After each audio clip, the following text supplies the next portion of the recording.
पहले तो इस एग्जाम में क्या सही बचा है। मोस्ट अनएक्सपेक्टेड रिजल्ट, बहुत गंदा रिजल्ट, वर्स्ट रिजल्ट। तो एनटीए ने जैसा इसको प्लान किया है या एनटीए जैसा क्लेम करता है कि हम इस एग्जाम को करते हैं, it is just wasting your time and it is wasting your energy. तो किसी भी शिफ्ट में सडनली बहुत इंटेलिजेंट बच्चे भी आ सकते हैं, किसी भी शिफ्ट में हो सकता है नॉट दैट वेल परफॉर्मिंग बच्चे आ जाए। Hi guys, my name is Eknoor Singh. मैं फाइनल ईयर स्टूडेंट हूँ आईआईटी बॉम्बे का। अभी स्विट्जरलैंड में हूँ, मैं एक सेमेस्टर एक्सचेंज पे आया हुआ हूँ एंड इसी बीच आपके जेईई मेंस रिजल्ट्स आ चुके हैं 2024 के।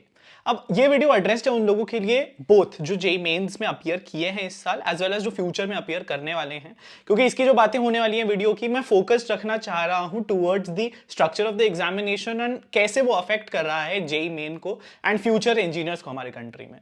तो हम बात करेंगे दोनों, क्या सही है और क्या गलत। सबसे पहले तो इस एग्जाम में क्या सही बचा है। अभी जितने भी ये यूट्यूब पे लोग हैं, जितने भी टीचर्स हैं, जितने भी गाइड्स हैं, मेंटोर्स हैं, जो बात करते हैं कि मोस्ट अनएक्सपेक्टेड रिजल्ट, बहुत गंदा रिजल्ट, वर्स्ट रिजल्ट, एनटीए ये एनटीए वो, I think it is nonsense. क्योंकि मेरे को पता है वो कोशिश ये करते हैं कि वो मैक्सिमम जनता को टैप इन करे, वो मैक्सिमम स्टूडेंट्स का इंटरेस्ट जगाएं, आपका टाइम बर्बाद करें, जो भी है। पर ये रियलाइज करना हमें बहुत जरूरी है कि जेईई मेन एनटीए ने जो प्रपोज किया है, जिस तरीके से उन्होंने जैसे अपना स्ट्रक्चर रखा है एग्जामिनेशन का, वो एग्जैक्टली उसी तरीके से एग्जाम को होल्ड करते हैं।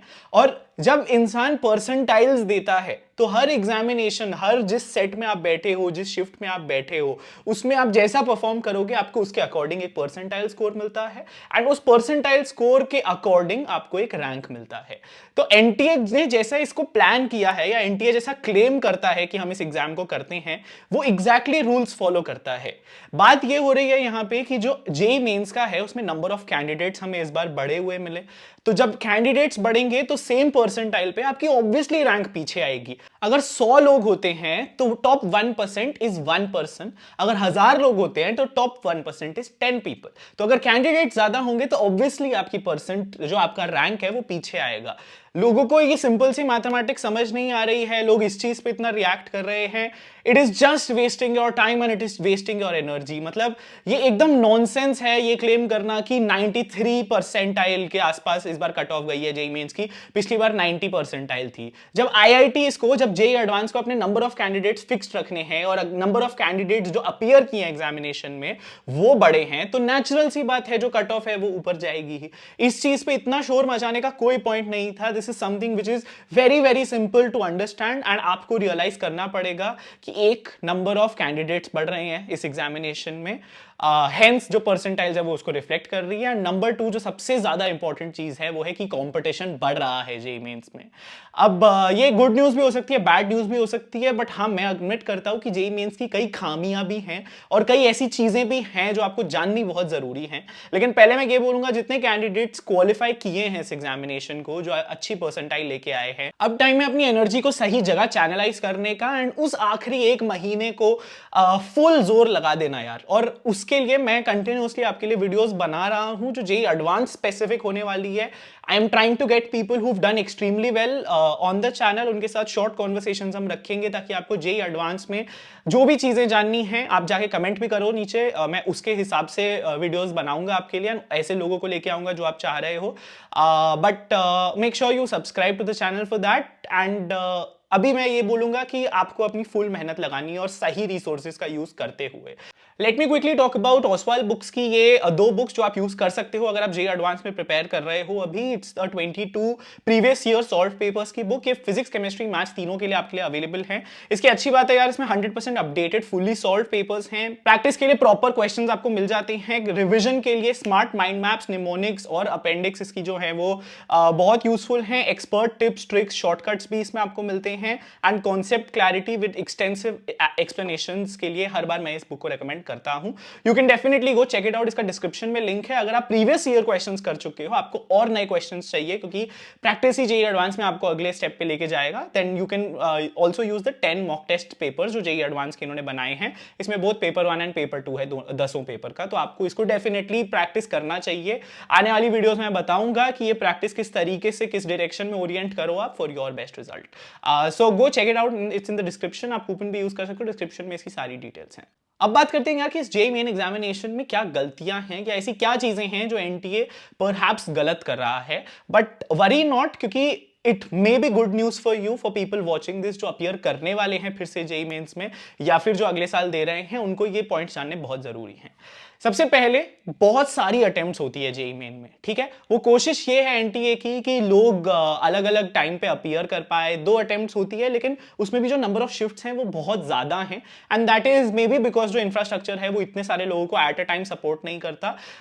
बट ऐसा भी ट्रू नहीं है, बिकॉज जो number of people who appear in one shift that is still less than what they appear for a lot of examinations in the country. बहुत सारी ऐसी एग्जाम्स होती है जो एक टाइम पे साथ में होती है इंडिया में, और इंफ्रास्ट्रक्चर ऐसा एग्जिस्ट करता है, क्योंकि जब बहुत सारी शिफ्ट्स होती है, मल्टीपल शिफ्ट्स होती हैं। And the next point also to be included here is कि जो डिस्ट्रीब्यूशन होती है शिफ्ट्स में बच्चों की, वो रैंडम होती है।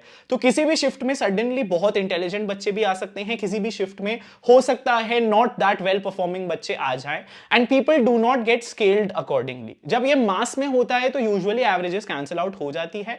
लेकिन आप मान लीजिए आपके 8 शिफ्ट्स हैं, अगर एक अटेम्प्ट में, अगर अप्रैल अटेम्प्ट में मान लीजिए 8 शिफ्ट्स हैं, तो उस 8 शिफ्ट्स में से हम देखते हैं कई बार ये स्कोर बहुत ऊपर नीचे जाता है। इस साल हमने देखा कि 99 परसेंटाइल का स्कोर मोर और लेस यूनिफॉर्म था, विच इज थोड़ा सा सस्पिशियस। आई डोंट नो पीछे क्या गया ऐसा, बिकॉज ऐसा हो नहीं सकता यार कि मतलब इतनी पास पास ये स्कोर रहा है।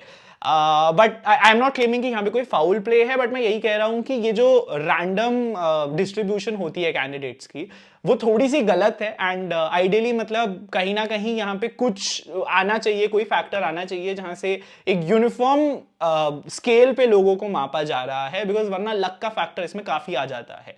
आप ये भी देखोगे ऐसी कई सारी शिफ्ट्स हुई हैं जहां पे पेपर बहुत डिफिकल्ट था, लेकिन उसी मार्क्स पे आपको उतना रैंक मिला है, वर्सेस बहुत इजी शिफ्ट्स में भी कम मार्क्स लेके आने पे भी आपको बहुत अच्छा रैंक मिला। एंड ये होगा अगर हम इतनी सारी शिफ्ट्स रखते हैं एक एग्जामिनेशन की। जो दूसरी चीज है यार जेईई मेंस के बारे में, and this is where it gets interesting और जो आपको सुनना चाहिए, इसके क्वेश्चंस बहुत रेपिटेटिव हो रहे हैं, एंड इस वजह से कंपटीशन इंक्रीज हो रहा है। जो कॉन्सेप्ट्स हैं वो बहुत रिपीटेड हैं, बहुत इजी होता जा रहा है। एंड आइडियली इंजीनियर्स ढूंढने के लिए ऐसा एग्जामिनेशन नहीं होना चाहिए, क्योंकि जेईई मेन अब मोर और लेस ऐसा बन चुका है, जो जितना रट्टा मार लेगा, जो जितने क्वेश्चंस बार बार कर लेगा, और जिसको आदत हो जाएगी फास्ट फास्ट क्वेश्चन सॉल्व करने की, सिर्फ मॉक टेस्ट दे देके वो आराम से जेईई मेंस में मार्क्स लेके आ पा रहा है। Ideally I don't know if that's the best way to choose engineers, because engineering ज्यादा एप्लीकेशन बेस्ड लर्निंग मानती है, और जेईई मेंस का एग्जामिनेशन आज ऐसा हो गया है जहां पे एप्लीकेशन पे बहुत कम फोकस होता है। बहुत लिमिटेड नंबर ऑफ क्वेश्चंस होते हैं जो एप्लीकेशन बेस्ड होते हैं, एंड वो लिमिटेड क्वेश्चंस जो कर रहे हैं उनका तो वैसे ही कट ऑफ क्लियर हो रहा है। जहां पे दिक्कत हो रही है वो ये हो रही है कि जो कट ऑफ जहां डिसाइड हो रहा है, वहां पे कंपटीशन इस पे हो रहा है कि किसने बेटर रट लिया था कुछ, या फिर किसने ज्यादा फास्ट सॉल्व कर लिया था। जबकि you don't know if that person can has actually solve concept based question ज्यादा, एंड सिर्फ हो सकता है उसमें वो स्पीड नहीं थी, या उसने थोड़ा बहुत रट्टा नहीं मारा था, इसीलिए उसकी कट ऑफ क्लियर नहीं हुई। तो आई एम क्लेमिंग कि इस वजह से जो है, जो बहुत इजी और बहुत रेपिटेटिव सा हो गया है with very less concept based and application based questions, ये चूज करने का तरीका स्पेशली फ्यूचर इंजीनियर्स को इस कंट्री में it's not really the best way forward. But यहाँ पे गुड न्यूज क्या है, यहाँ पे अच्छी बात ये है आप लोगों के लिए यार कि आप अपनी प्रेपरेशन, इररिस्पेक्टिव सिस्टम कैसा है, इररिस्पेक्टिव आप एनटीए चेंज करता है आगे नहीं चेंज करता है, आपको पता है कि ये एग्जाम बहुत स्टैंडर्डाइज हो गया है, बहुत इजी हो गया है, बहुत रेपिटेटिव हो गया है, एंड कुछ नया कुछ सरप्राइजिंग इसमें नहीं है। जैसे जेईई एडवांस में होता है कि कुछ भी पैटर्न आ सकता है, कुछ भी लेवल ऑफ टफनेस आ सकती है, कोई भी आईआईटी कराता है, वो सब चीजें जेईई मेंस में नहीं दिखती, एंड बिकॉज ऑफ दैट इसकी प्रेपरेशन और आसान हो ही जा रही है। एनीबडी, ऑनेस्टली एनीबडी जिसने सिर्फ previous year questions full understanding से सॉल्व किए हैं जेईई मेंस के, आज वो 99 परसेंटाइल आराम से लेके आ सकता है, बस उसको अपनी स्पीड पे काम करना होता है। एंड ये भी क्लियर है कि जेईई मेंस में you can not focus on a part of syllabus, important chapters, weightage, ये सब मिथ है। अगर आप एक फ्यूचर एस्पिरेंट हो, आपकी फुल कोशिश होनी चाहिए कि सारा सिलेबस मैं अपनी पहली अटेम्प्ट से ही पहले पूरा खत्म कर लूं, एंड अच्छे से कर लूं। So that's my analysis. Let me know आपके क्या व्यूज हैं JEE mains versus JEE advance में, एंड जेईई एडवांस के लिए you can check out Oswaal की बुक्स, नीचे डिस्क्रिप्शन में लिंक है। Thank you so much for tuning in. Subscribe कर लो चैनल को अगर आप एक फ्यूचर जेईई एस्पिरेंट हो, and let me know in the comments आप जेईई एडवांस के लिए कैसे टाइप के लोगों को चैनल पे देखना चाह रहे हो एंड क्या जानना चाह रहे हो, ठीक है। तो तो हाँ यार, यही था। Stay safe, stay healthy, keep preparing, मचाते रहो, बाय।